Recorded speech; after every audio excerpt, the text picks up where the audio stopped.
Et oui, le bal des cessions d'actifs par l'État vient de commencer avec Engie comme morceau de choix. Raphaël Legendre, bonjour. Bonjour Raphaël. David. Merci d'être là avec nous, journaliste à l'Opinion.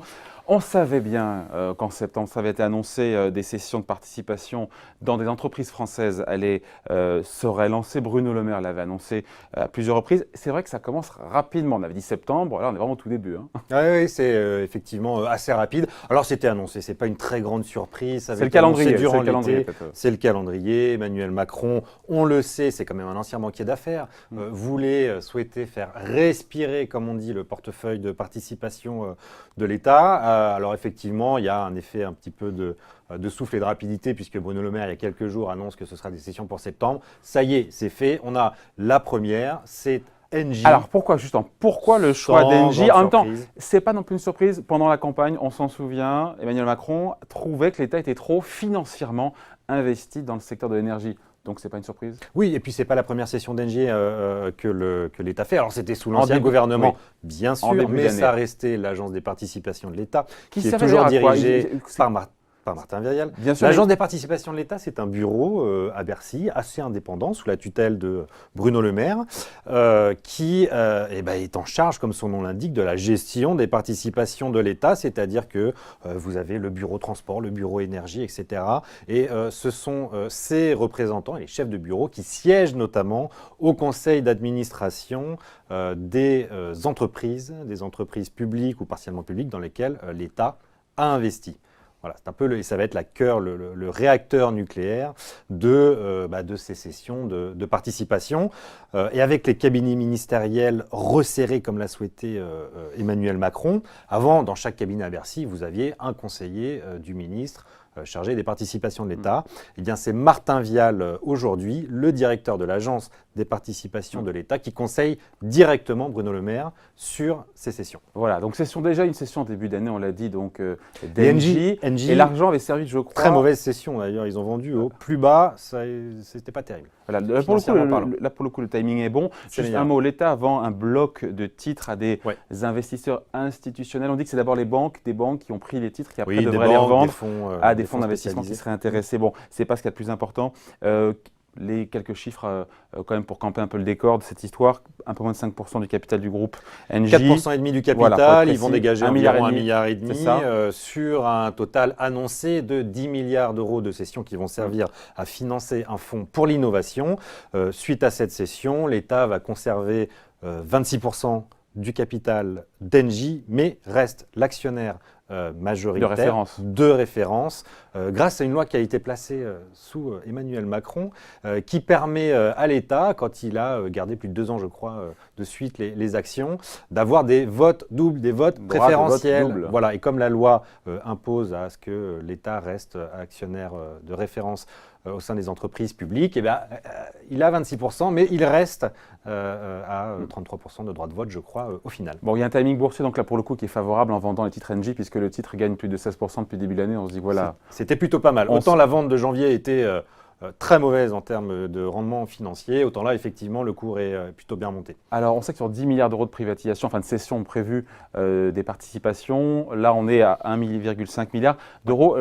On nous dit que cet argent va servir à l'innovation. Est-ce que ça ne sert pas aussi un peu à financer l'augmentation de capital d'Areva? Je crois que c'était. Ça, c'était la session du mois de janvier, justement. La part qui a été vendue au moit de janvier, la part d'Engie cédée au mois de janvier, a servi à la recapitalisation d'Areva. La cession, c'était 1 milliard et quelques, la capitalisation, la recapitalisation, c'était 3 ou 4. C'est 3, oui, c'est ça, 3 ou 4.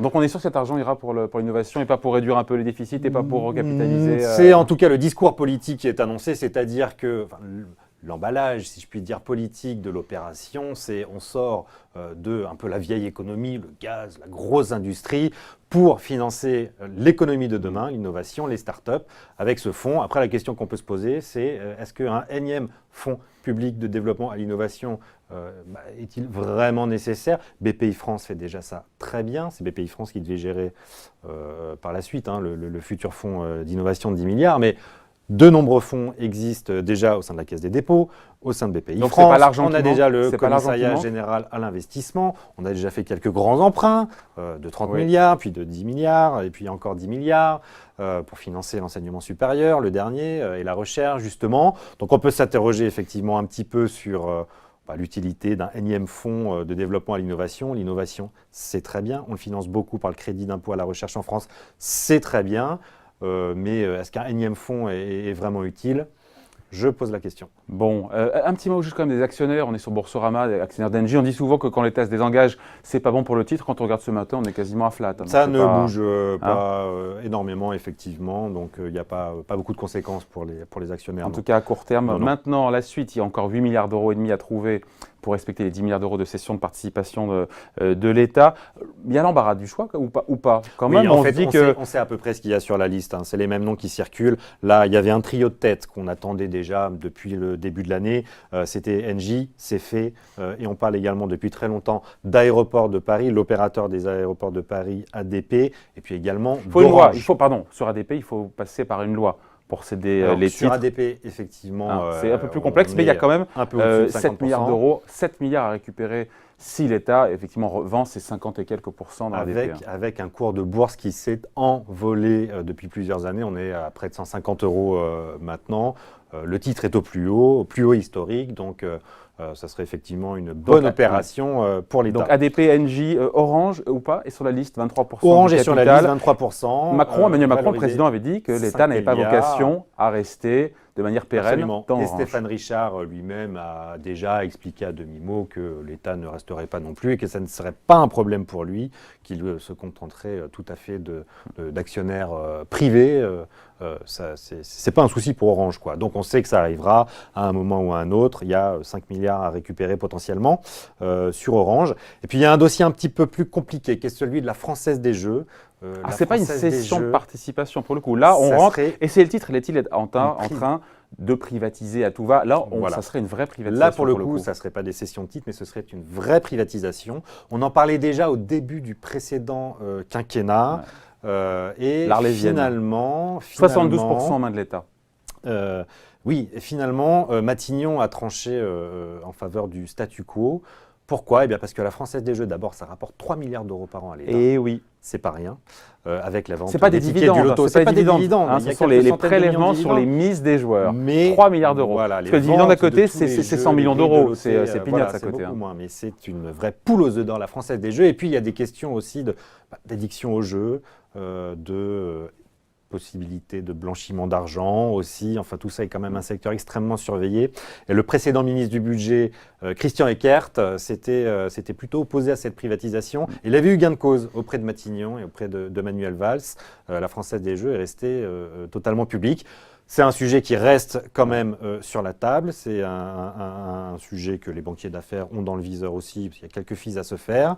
Donc voilà, on pourrait en entendre parler. Et puis il y a aussi… Pardon, je coupe, mais c'est que ce n'est que quelques centaines de millions d'euros à la clé, à supposer que l'État vende les 72% qu'il détient 72%, dans la Française des Jeux. Ce n'est pas non plus comme ça, avec ça qu'on va arriver à 10 milliards. Et soit dit en passant, même si l'État privatisait la Française des Jeux, il toucherait toujours les 3 milliards d'euros de prélèvements sur les mises des joueurs. Il les conserve. Donc bon, ça serait un deal win-win. À suivre. Et puis, Renault, on n'a pas parlé de Renault. Oui. Sujet important, Renault. L'État n'a plus grand-chose à faire dans Renault. Alors, il faut se souvenir qu'Emmanuel Macron… Oui. Ministre de l'économie, en bisbille, avec Carlos Ghosn sur la rémunération, avait fait un vrai coup de banquier d'affaires pour le coup à l'époque.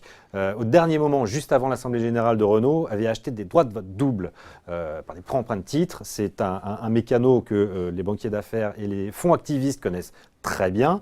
Le problème, c'est qu'ils les avaient achetés un tout petit peu cher et que, puisque le cours de Renault a plongé par la suite, il s'est retrouvé collé avec ses droits de vote doubles. Le cours est depuis remonté, donc il serait temps de les vendre et puis pourquoi pas sortir complètement de Renault où l'État n'a plus rien à faire. Allez, vous mouillez un peu le maillot. Le prochain, c'est qui alors sur la liste après Engie? Vous diriez quoi, vous? Moi, je vous dis, le trio de tête, c'était Engie, ADP, Orange, c'est ceux qu'on cite le plus, donc on devrait très certainement, et Renault aussi, on devrait certainement certainement entendre des choses dans les semaines et les mois à venir. Bon voilà, en tout cas, le bal des cessions d'actifs par l'État vient de commencer. C'était hier soir. C'est tombé assez tard, genre vers 18-19 h. Mais on était là pour… Après marché, après bourse, après la clôture. Obligatoirement. Merci à vous, Raphaël Lejean, journaliste d'opinion. Merci, Raphaël. À bientôt.